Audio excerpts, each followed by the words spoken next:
महाराज,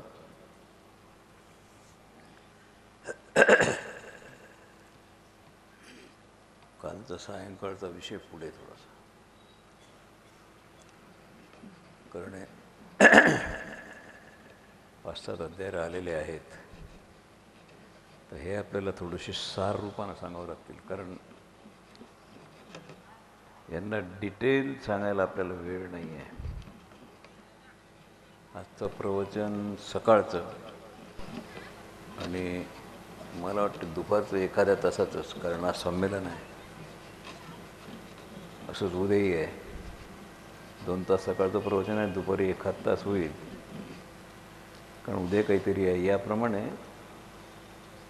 ही वेळ थोडीशी कमी पडते. आणि परवा एकच प्रवचन आहे, दुपारी ग्रंथाची समाप्ती आहे. त्याच्यामुळे मी थोडंसं शॉर्ट सांगण्याचा प्रयत्न करतो. कारण विदुर नीती म्हटलं तर 750 श्लोक आहेत. रोजचे 100 कधीच होऊ शकत नाहीत. हे तुम्ही ऐकताना पाहतात. ते अनेक प्रकार आहेत. न्याय काय, अन्याय काय. माझ्यासमोर जो अध्याय आहे, यात भगवान दत्तात्रेय, त्यांचा सप्ताह सुरूच आहे, आणि साध्य देवता वेगळ्या आहेत आणि सिद्ध देवता वेगळ्या आहेत. सिद्ध देवता नसतात, सिद्ध देव असतात. आणि ज्यांच्या ठिकाणी तीव्र मुमुक्षुत्व आहे, जे साधक आहेत, ते साध्य देवता आहेत. आणि हे सर्वसाधारण ज्यांचे शंका समाधान होते, ते काही मोठं कार्यक्रम आयोजित करून प्रश्न विचारलेले नाही आहेत. विदुरोवाच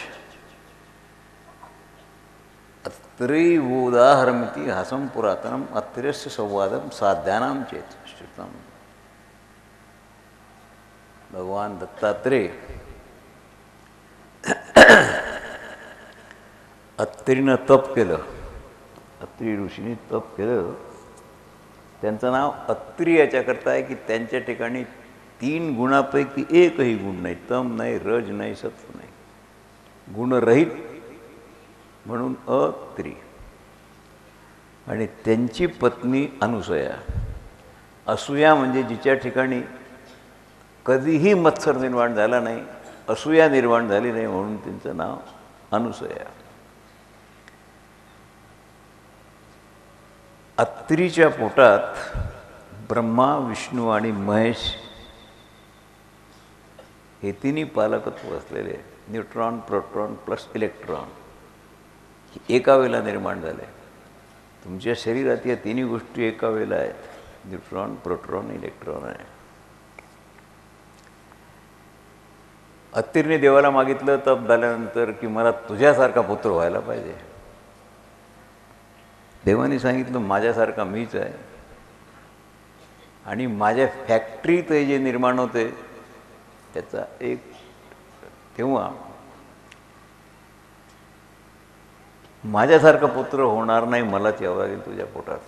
म्हणून माता अनुसूयेच्या पोटात भगवान दत्तात्रेय रूपानं प्रकट झाले.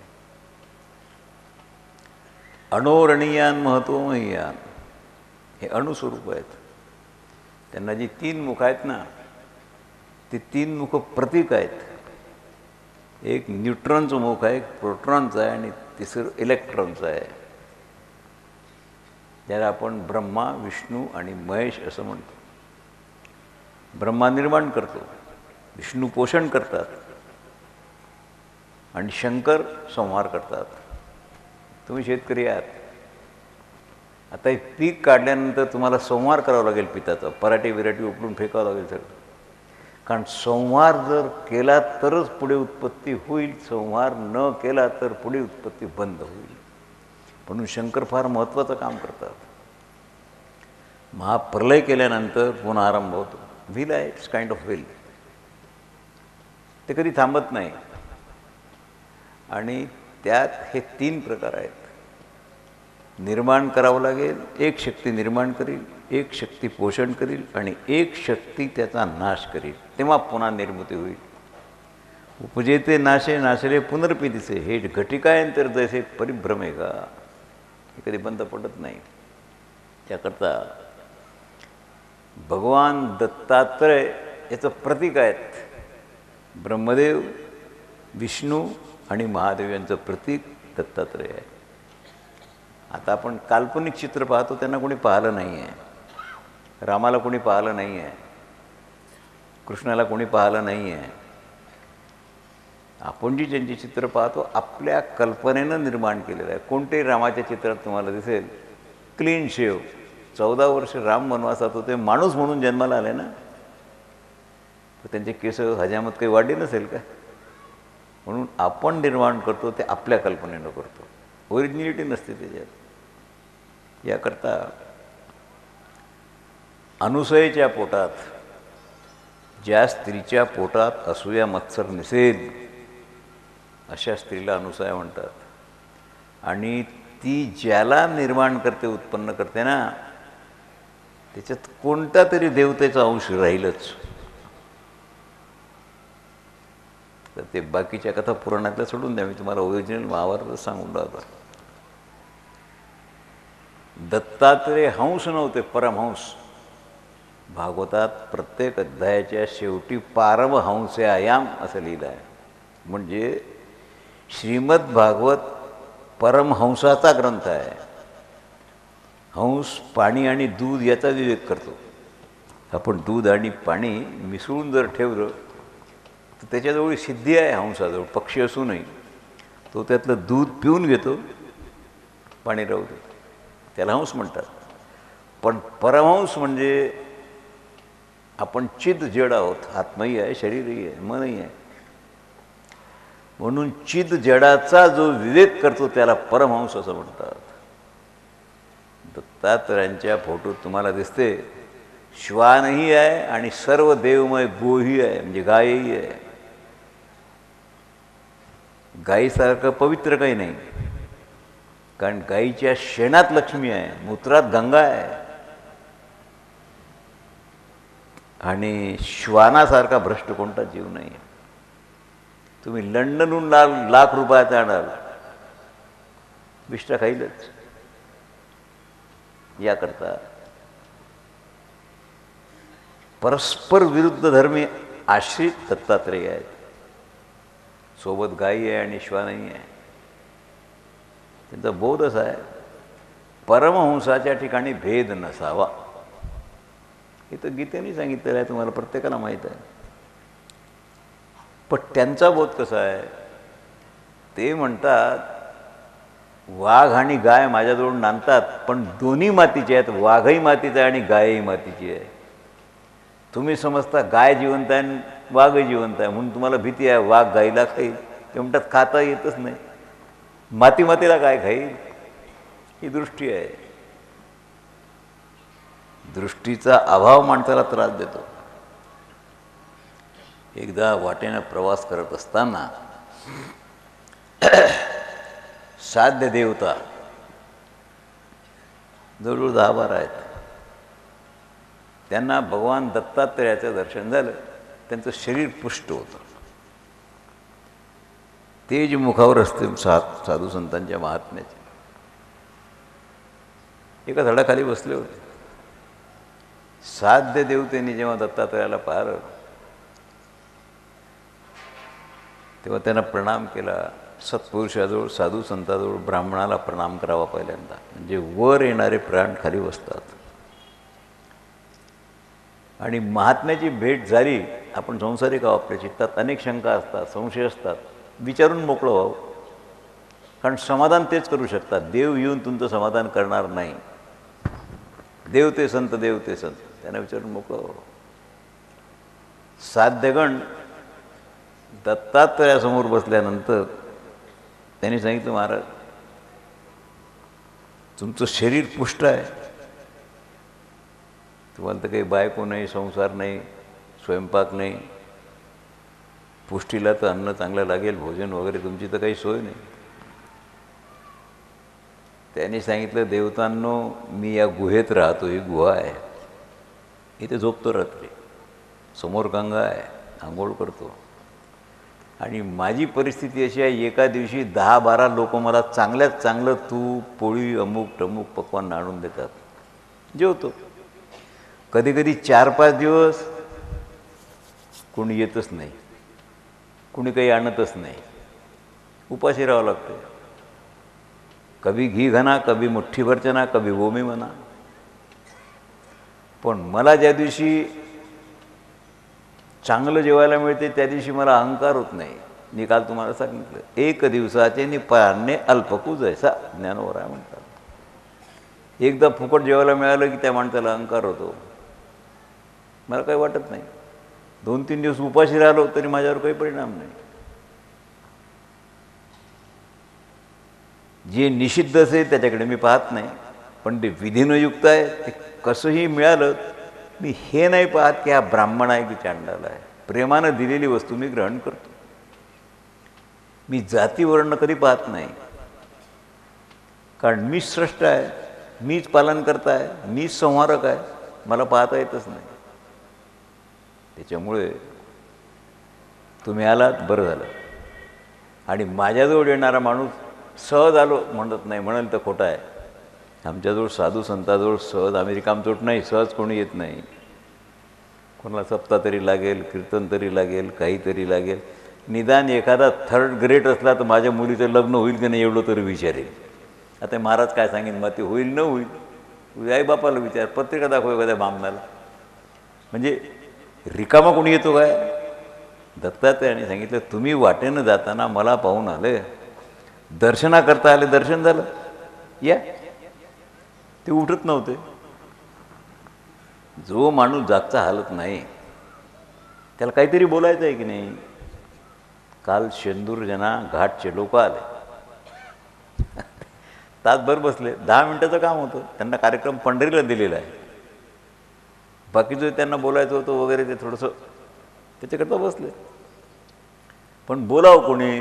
बिल्ली के गले में घंटा कौन बांधेगा. आता मी काही वाघ नाही, सर्प नाही, सिंह नाही, लोक का भितात मला हे समजत नाही. अरे इथे आलो, त्या बाईला मी थांबलो तिथे स्वयंपाकाला वाढायला हँड नाही मिळाला एवढ्या मोठ्या चांदूर बाजारात. नाही बोर बुडा अंगावर धावी. अरे खातो काय मी? बरं एखादी शिवी दिली तर तुमच्या अंगावर फोड आला काय दाखवावर. म्हातारा म्हणतात ऐकावी लागते कधी कधी. मला सांगायचं हे आहे, माझ्या नाशिकच्या शिष्य आहेत, समोर बसल्या आहेत पोरी 50-60 वर्षाच्या. त्यांची योजना केली वदाग, त्या बाईला स्वयंपाक करू लागा, वाढू लागा, करून आले ते. पण चांदूरच्या बाजाराचं नाव तर चांदूर बाजार आहे, पण या चांदूरच्या बाजारात त्या बाईला हँड एक बाई मिळाली नाही. बरं आमच्या आहेत त्यांना इतके कामं आहेत की बहुता कामेमध्ये नाही आराणू, एक सारिता तो पुढे उभे, एक माणसाला आपत्काल कळावा. बाप आजारी आहे, आजारी आहे, स्वतः आपण आजारी झालो, मग 15-15 दिवस महिना तुमचं पडते की नाही सगळं. मला सांग, तुमच्या हाती आहे काय सगळं? तापेला तुम्ही बोलावता काय? आजारला तुम्ही कॉल करता काय? आपत्कालात 2-4 दिवस आता तिला कोणती लिहू म्हणतात ना, काढावं लागतं की नाही. हा विनोद झाला. ज्याच्या नशिबात सेवा असेल त्याला घडेल. पातिव्रत्य धर्मापासून जेवढे धर्म आहेत जगात, त्यात सगळ्यात कठीणात कठीण सेवा धर्म आहे. कारण मी अनुभवानं बोलतो ना, मी 22 वर्ष माझ्या गुरुची सेवा केली दर चातुर्मास, 22 इयर्स. खेटर कसे खावे लागतात, शिव्या कशा खावं लागतात. आणि ती रंगनाथ गुरुजीसारखा माणूस का रे भोसडीच्या त्याच्याशिवाय बोलतच नव्हते. तुमच्या बापाचा सालदार व्हा का मी, अशी सुरुवात करत होते. उचल खेटर, दुसऱ्या हातात तांब्या घे. चणे खावे लोखंडाचे, मग ब्रह्मपदी नाचे. तुम्हाला ते रेडीमेड पाहिजे आलू मोठे हॉटेलचे, तसं नाही होत. याचं कसं सांगलं तुम्हाला. साध्य देवतांना काहीतरी शंका असेल, आणि संशयावणी थोर अनेक नाही पाप गोरे, विनाशाची वागूर प्राणीयाची. संशयात्मा विनश्यती.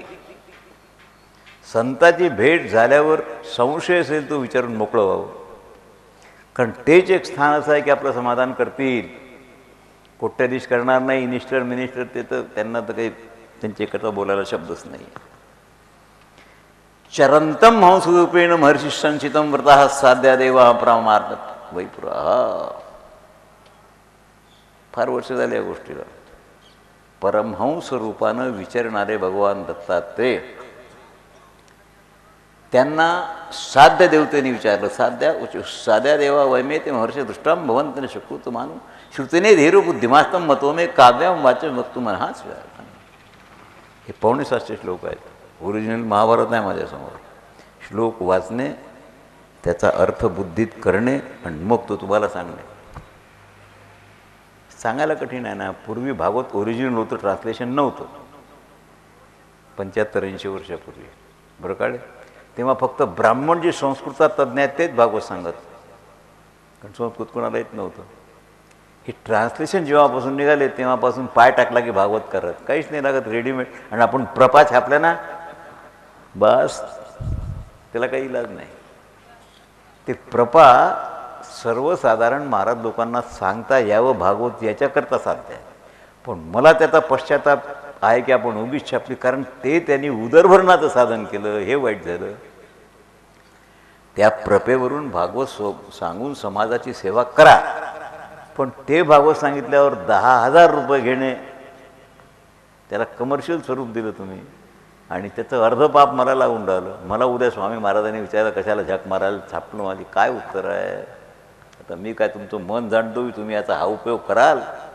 आपण ब्राह्मण जेवायला सांगितली, त्याचा 10-5 रुपये दक्षिणा दिली. आता त्यानं 10 रुपये जाऊन गुत्त्यावर जर दारू प्याला, आपण काय करणार त्याला? त्यासाठी दिले का आपण? म्हणून हे जे काही ग्रंथ आहेत याला ओरिजिनल संस्कृत लागते. बरं आपल्या कॉलेजचं चालत नाही, त्याला व्यासांचं संस्कृत लागते, पाणिनीच्या संस्कृतानं श्लोक लागत नाही, फार भानगड आहे. वेदाचं संस्कृत लागते. वेद वाचलाच नाही, शिकलाच नाही कुठे, तर संस्कृत कसं कळेल? म्हणून आता हा कार्यक्रम आपला संस्कृत महाभारताचा आहे. उद्या तुम्हाला अमरावतीला अमृतानुभव ऐकायला लागेल. तिथं संस्कृत नाही आहे, फक्त 5 श्लोक. माऊलीनं जीवनात संस्कृत रचना केली फक्त 5 श्लोकाची. अमृतानुभवाचा आरंभ, मग हात नाही लावला संस्कृतला. पण माऊलीची अमृतानुभवातली ओवी इतकी कठीण आहे, इतकी कठीण की नंग्या पायानं तलवारीवर चालणं सोपं आहे, पण माऊलीची भाषा अमृतानुभवातली करणं महा कठीण. जो पक्का गुरु का चेला होएगा, इमानानं गुरुसेवा केली असेल, प्रामाणिकपणे सगळं सोडून, सेवा सगळं सोडून करावं लागतं. तुम्ही काय सोडता 2 दिवस 4 दिवस? मी अहंकारानं बोलत नाही. 500 एकर शेती घरी वाहत होतो मी त्यावेळेला. तिला आग लावली, 22 वर्ष गुरुजीचे खेटर उचलले. तुम्ही एवढी शेती सोडून चातुर्मास पंढरीला राहिले असते, मुनी म्हण राजोट्याच्या भरोश्यावर शेती सोडून राहिले असते. ज्यांच्या भरोश्यावर सोडलं ते सगळे शेठजी झाले, आम्ही भिकारी झालो. माहीत आहे तुम्हाला? काय कामी पडलं? धन कामी पडलं, शेती कामी पडली की गुरुसेवा कामी पडली? प्राणपणाला लावावं लागले.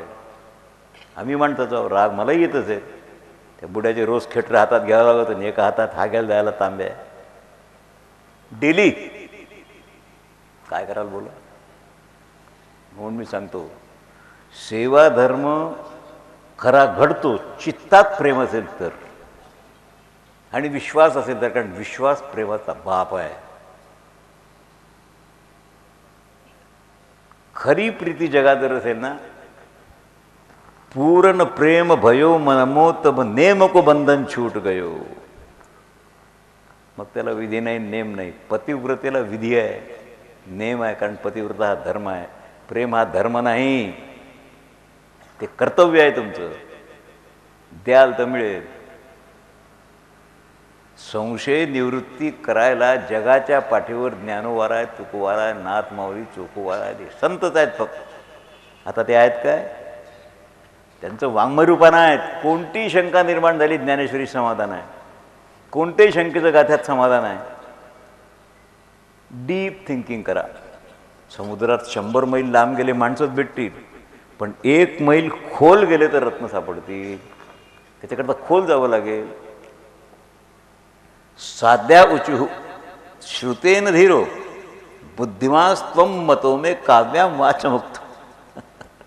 साध्य देवतांनी सांगितलं, महाराज तुम्ही परमहंस आहात, आम्ही लोक आहोत, साध्य देवता आम्हाला म्हणतात लोक, ठीक आहे, पण आमच्यात काही नाही आहे तसं. तुमच्यासमोर काय आहे? काजव्यानं सूर्यासमोर काय प्रकाश दाखवावा? काजवा असतो, प्रकाश आहे त्याचा, पण अंधकार असेल तेव्हा प्रकाश. बरं चमकवतो काय? ढुंगण चमकवतो की तोंड चमकवतो? बोला, कशाचा प्रकाश? किती प्रकाश?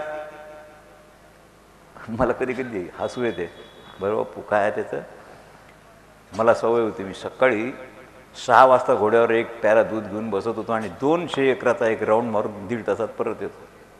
तुम्ही आणलं होतं घोडं माझ्याकरता, मला आठवते, बसायला आणलं होतं. मोठं घोडं होतं, त्याला मांडबक्के पाहिजे. ते अश्वारूढा पयप्पानम, घोड्यावर माणसाला दूध प्यावंच लागेल, त्याचं शक्तीच नाही आहे. त्या पाटलाच्या घरी गेलो मी सप्त्याला, त्याने 150 रुपयाचं घोडं आणलं आणि 200 रुपयाची म्हैस आणली. मला म्हणे, महाराज आपण वाळग्यात जाऊ चक्कर मारायला. तर काही असेल ते मला वाळग्यात नेलं फक्त म्हैस आणि घोडं दाखवायसाठी. ही 200ची म्हैस आणली, ही 150चं घोडं आणलं. आता त्याला मी काय माहिती, त्याला फक्त महाराज माहिती आहे. त्याला तर तुटका महाराज असेल, आपल्या भाकरीवर जगतो, रामकृष्ण हरी. बोला तर कसं करावं? ज्याच्याकरता मी तुम्हाला सांगतो, माणसानं चिंतनानं निर्णय घ्यावा. निगेटिव्ह थिंकिंग नको, पॉझिटिव्ह थिंकिंग ठेवाल तर तुम्ही फसणार नाही. हे आहे खरं. त्यांना माहीत होतं भगवान दत्तात्रय आहेत. तुम्हाला पाहून अनुमान नाही करतायत. साध्य देवता म्हणतात, तुम्ही गृहस्थ आहात की संन्यासी आहात की ब्रह्मचारी, कोण आहात तुम्ही? तुमचा जो वेश आहे, वेशावरून अनुमान करतो आपण, हा गृहस्थ आहे, गळ्यात माळा आहे, हा वारकरी आहे, हा शैव आहे, हा गाणपत्य करतो की नाही? पण तुमच्याकडे पाहून म्हणजे कसं काय सांगावं? तुम्हाला लंगोटी आहे फक्त, वर ना काळा ना पिवळा ना हिरवा ना भगवा, फक्त लंगोटी. बरं काहीच नाही तुमच्या शरीरावर. हातात काठी आहे, काठीहून 4 वर्ण कळतात. एवढी काठी असेल बगली एवढी तर हा शूद्र आहे, एवढी असेल तर वैश्य आहे, काना एवढी असेल तर क्षत्रिय आहे, आणि डोक्या एवढी असेल तर ब्राह्मण आहे. तुमच्या काठीची उंची कळून नाही राहिली. काठीहून वर्णव्यवस्था आहे भारतात, गंधावरून वर्णव्यवस्था आहे, आणि सगळ्यात महत्त्वाची आहे स्मेल फिलॉसॉफी. क्षत्रियाच्या शरीरातून गंध येतो वेगळा, ब्राह्मणाच्या वेगळा, वैश्याच्या वेगळा, शूद्राच्या वेगळा आणि चांडालाच्या वेगळा. स्त्रीचा वेगळा, पुरुषाचा वेगळा, रजस्वला स्त्रीचा वेगळा आणि शुद्ध स्त्रीचा वेगळा. सुतत तुम्हाला पडलं गंध बदलला, बाप मेला अशौच आहे, गंध बदलून जाईल. फॉर वंडरफुल फिलॉसॉफी आहे. याकरता तुम्हाला ओळखावं कसं ही पंचायत देईल. तुम्ही संत आहात, पण तुम्ही कोण? इथे पाहावं तर काही नाही, बिष्टा पडली आहे, कुठे घाण पडली आहे, हे सगळं आहे. तुम्हाला झोपायला ना घोंगडं ना सतरंजी ना काट ना बिछाना कशी नाही. झोपता कुठे, जेवता कुठे, काय करता? तेव्हा एक मात्र आम्ही सांगतो, तुमच्याकडे पाहिल्यानंतर तुमचं तेज पाहून तुम्ही संत आहात हा आमचा निश्चय झाला, आणि अतिशय बुद्धिमान आहात. आम्हाला बुद्धिमानाचा शोध होता. तुमची सत्य आणि विद्वत्तापूर्ण वाणी ऐकण्याची आमची इच्छा आहे. ते प्रकट करावं लागेल. हंसोवाच एतत् कार्यमं ममना सुश्रुतं मे धृतिष्यमा सत्यम धर्मानुवृत्ती ही ग्रंथी विनीय भ्रस्य सर्वं प्रिया प्रियेच्यात्म नाही. भगवान दत्तात्रेय म्हणतात देवतांनो, मी सांगतो असं नाही बोलू, मी ऐकलेलं तुम्हाला सांगतो. See the wonder. भारतातला एकही संत असा नाही झाला की जो मी सांगतो म्हणतो. देवही नाहीत म्हणत, देवही म्हणतात मी सांदीपणीकडे माझ्या गुरुकडे ऐकलं ते तुम्हाला सांगतो. ज्ञानोबाराय म्हणतात निवृत्तीनाथ माझे गुरु त्यांनी सांगितलं ते सांगतो. तुकोबाराय म्हणतात बाबाजी महाराजांनी सांगितलं ते तुम्हाला सांगतो. पण मी सांगतो म्हणणारा संत नाही. वारकरी संप्रदाय तर गॅरंटीनं नाही. आता जे नवीन संप्रदाय काल निर्माण झालेले ते कोणते लगाचे काटके असतात तसे आहेत, त्यांना तर कोणी पूर्वज नाही संत म्हणून त्यांना सांगावं लागेल भाई हम बोल रहे हैं, अब आप बोलेंगे आपका पूर्वज कोई है नहीं, आप तो आकाश से टपके और भूमि ने झेला है आपको, आप क्या कहेंगे. आपली तर परंपरा आहे, 5,500 वर्षाची परंपरा आहे उद्धवापासून. म्हणून आपण म्हणतो की आम्ही आमच्या गुरुकडून ऐकलो. परमहंस दत्तात्रय म्हणतात की मी ऐकलेलं सांगतो. पोरांनो, सत्य धर्माचं पालन हे प्रत्येक जीवाचं कर्तव्य आहे. आणि सत्य जर असेल तर हृदयाची प्रत्येक गाठ उकलल्या जाते आणि तुम्ही शांत होता. आकृष्यमानो नाक्रोशेन मन रेव तितिक्षवा आक्रोशारम निहृदयते सुकृतम चाम न विंदती. एखाद्या माणसाने तुम्हाला शिवी दिली आणि तुम्ही जर ते पचवू शकले तर तुम्ही महान आहात. शिवीला शिवी दिल्यावर एक कुत्र भुंकलं की दुसरंही भुंकते अंगावर. श्वानात आणि माणसात फरक नाही. शिवी देणाऱ्याला प्रतिशिवी देतो म्हणजे श्वानवृत्ती झाली. पण मानववृत्ती म्हणजे शिवी पचवतो आणि संत वृत्ती म्हणजे शिवी देणाराचा सत्कार करतो. 3 प्रकार आहेत. आपण जास्तीत जास्त काय करू, शिवी पचवून टाकू, बोलणार नाही, निघून जाऊ. संत ते नाहीत करत. शिवी देणाऱ्याला हातपाय जोडतात. एका संताच्या शेजारी निंदक होता, रोज सकाळपासून त्याची निंदा करे. तो 4 महिन्याला 6 महिन्याला त्याच्या घरी एक गव्हाचं पोतं, एक साखरेची बोरी आणि 5 किलो तूप पाठवून दे निंदकाच्या घरी. एक दिवस त्या निंदकाने विचारलं, बाबाजी आप क्या करते. त्याने सांगितले, पा तू माझी निंदा तासभर करतो, माझी इच्छा आहे 4 तास कर. त्याला तुला शक्ती लागते म्हणून गहू पाठवले, साखरी पाठवली, तूप पाठवलं, खात जा, निंदा करत जा. तुझ्यासारखा उपकार तर माझ्या आईने नाही केला, माझ्यावर बापाने नाही केला. मी हागलो, मुतलो, शरीर पुसलं माझ्या आईनं, पण माझं पाप नाही पुसलं ना, ते तू पुसून राहिला. जिभेनं पुसून राहिलाय. तू पाप कसा पुसतोस? जिभेनं. निंदा तोंडा नाही, जिभेनं माझं पाप आण. माझी श्रीमंती, तू माझी निंदा करतो, माझं पाप जाते ते आकाशात नाही जात, ते तुझ्या बोडख्यावर जाते. आणि तुझं जे थोडंफार पुण्य असेल ते माझ्याजवळ येते. किती फायद्यात आहे मी विचार कर. म्हणजे निंदा ऐकणाराचा फायदा किती आहे, निंदा करणाराचा तोटा लक्षात आला काय? पुण्य जाते, पाप येते, जनात बदनामी होते किती काम आहे. याकरता नाही निंदस्ती निंदा. माणसाला जगात सगळ्यात प्रिय काय? ना आई, ना बाप, ना पुत्र, ना पत्नी. सगळ्यात प्रिय आहे स्तुती. जी माणूस पचवू शकत नाही, स्तुती नाही पचवू शकत. आणि ती वाईट. जो तुमची स्तुती करतो तो तुम्हाला अहंकाराचं इंजेक्शन देतो, इगो वाढतो. पहा किती लोक मला चांगलं म्हणतात. तो तुमचा मित्र नाही, शत्रू आहे. मित्र तो आहे जो तुम्हाला दिवसभर शिव्या देतो, तो तुमचा मित्र आहे. तुम्हाला मित्र कोण वाटतो? भगवान दत्तात्रेय म्हणतात, पोरांना तुम्हाला काय सांगू, अरे शिवी सहन केल्यावर जो क्रोधाला आवरतो, विषपान करतो, तो शंकरच आहे.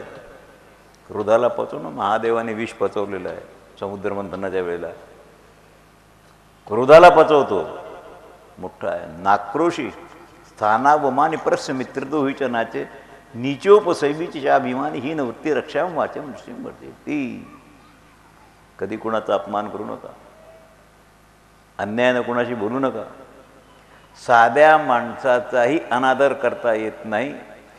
ब्राह्मण, अतिथी आणि संत यांचा अनादर किंवा अपमान केल्यावर घटकादिस मास वर्ष लागे 3 बांधिले पटन. त्याच क्षणापासून त्याचं पाप उदयाला येण्याची सुरुवात होते. पुढच्या जन्मात नाही, पुढच्या वर्षीही नाही. ज्या वेळेला आपल्याकडून अपराध घडतो ब्राह्मणाचा, एखाद्या सत्पुरुषाचा, त्याचा अनादर आपण करतो, त्याच क्षणापासून त्याचं मीटर सुरू होऊन जाते. आणि त्याचे राऊंड पूर्ण व्हायला लागतात ॲटलिस्ट 3 इयर्स. म्हणून काहीही झालं तरी हा दोष निवृत्त करा. कुणाला शिवी देऊ नका, कुणाचा अपमान करू नका. आणि मित्रद्रोहीचे, मित्राचा द्रोह करू नका. आणि मुख्य म्हणजे नीच सेवा, नीच पुरुषाची सेवा करू नका. किती पगार असेल, किती धन मिळत असेल, तुकाराम महाराजचं प्रमाण आहे ना, घाली लोटांगण वंदी नीचाचे चरण. नीच माणसाची सेवा करू नका, कारण तो जे पाप करतो त्याचं तुम्ही त्याची सेवा केल्यावर 1.0 पाप आपोआप तुम्हाला येते, काही न केलं तरी. मग त्याच्यापासून लांब का नाही राहत. आणि वृक्षवाणी परित्याग करा. त्यात गोड वाटेल, काही काही लोकांची सवय आहे. अब तुम्ही घरी जाता की नाही, तुकाराम महाराजला मोठा विचित्र अनुभव होता. तुकाराम महाराजची पत्नी कशी फार प्रेमळ होते, जिजाबाई. दुसरी बायको निवडणं महाकठीण असते. हां, ते मग तुकोबाराय घरी आले की असा होताराच धरे. बाकीचे लोक आले तर ते गोड बोलले, पण तुकाराम महाराज दिसले की तिचा पारा. म्हणून शक्यतोवर घरीच येत ना, भंडाऱ्या डोंगरावर. हे लोक साधू संत झाले, संन्यासी झाले, डोंगरावर गेले का, ज्यांच्या मी काल सांगितलं तुम्हाला कोणाची संगती आहे तुम्हाला, म्हणून गडबडून जाते. पण अशाही अवस्थेत तुकोबारायाने तिचं बंधन. पण पतिव्रता जिजाबाई तमोगुणी होत्या, रागावत होत्या, पण महापतिव्रता. काटा रुतल्यावर देवाने काढला की नाही, काढला ना. रक्ताची धार वाहत होती. शिव्या दिल्या तुकाराम महाराजला, तुम्ही आपलं हिंटा, माझ्या डोक्यावर पाटी भाकरीची, कुठे शोधा तुम्हाला, माझं अजून जेवण झालं नाही, हे घ्या खा, मग माझं जेवण होईल, असं बोलल्या खरं. पण नवऱ्याला सोडून जेवली नाही. ऑफिसमध्ये गेल्यावर वगैरे वगैरे. तुम्हाला माहीत आहे, रागावू नका. बायांचे खाण्याचे अनेक मार्ग आहेत. काही स्वयंपाक करता करता खातात, काही मग त्या स्वयंपाक करताना, चिवडा करताना खाता खातात. का नाही तुम्ही खा चिवडा, मला नाही चालत नाही, म्हणजे करता करताच खाल्ला आणि काय चालेल आता. प्रकार नाही काय ते. त्या युक्त्यात तुम्हाला माहिती स्थिर चरित्रम पुरुषाचं भाग्यम, कारणच नाही. याकरता तुकोबारायाने म्हटलं, का गं लंगडून राहिले का. त्यांनी सांगितलं, तुमच्यामुळे मला त्रास आहे. तुम्ही रानात नसता आले तर मला काट्याच्या रस्त्यानं रानात यावं लागलं असतं काय तुम्हाला शोधायला. चप्पल नसेल बिचारीजवळ, तर चप्पल कुठे आले. चपला तर आता जेव्हापासून नवऱ्याच्या टाळक्यात चपला हाणायचं काम पडलं तेव्हापासून चपला निर्माण झाल्या. त्याच्यात काही चपलाचं काम नव्हतं. आणि सँडल जरा जाड असते, लवकर तुटत नाही. रोजचा खुराक ठेवला तरी ते टिकते. लक्षात आलं काय. हा विनोद झाला. तुझ्या पायातला काटा आहे का, काढून देऊ का. त्याने सांगितलं, बस झालं काटा, तुम्ही काय काढाल. त्या इठ्यानं काढला. कामदार म्हणजे मार. चला मार, कोणता इठे आहे, कामदारच नाही.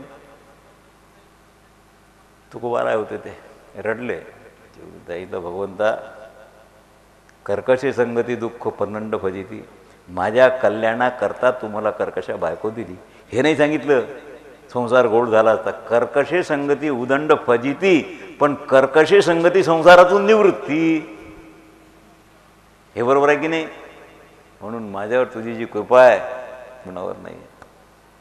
जिजाबाईला सांगितलं आलंय असं म्हणत असं. पूर्वीचे लोक वेगळ्या नावानं हात मारत बायकोला. तुझा काटा देवानं काढला. इठ्या होता ना, भोंगळं होतं ना अंगावर, महार होता ना, देवानं काढला. अगं वेडे, ज्यानं हिरण्यकश्यपूचा काटा काढला त्यानं तुझा काटा काढला. तुला काय सांगू.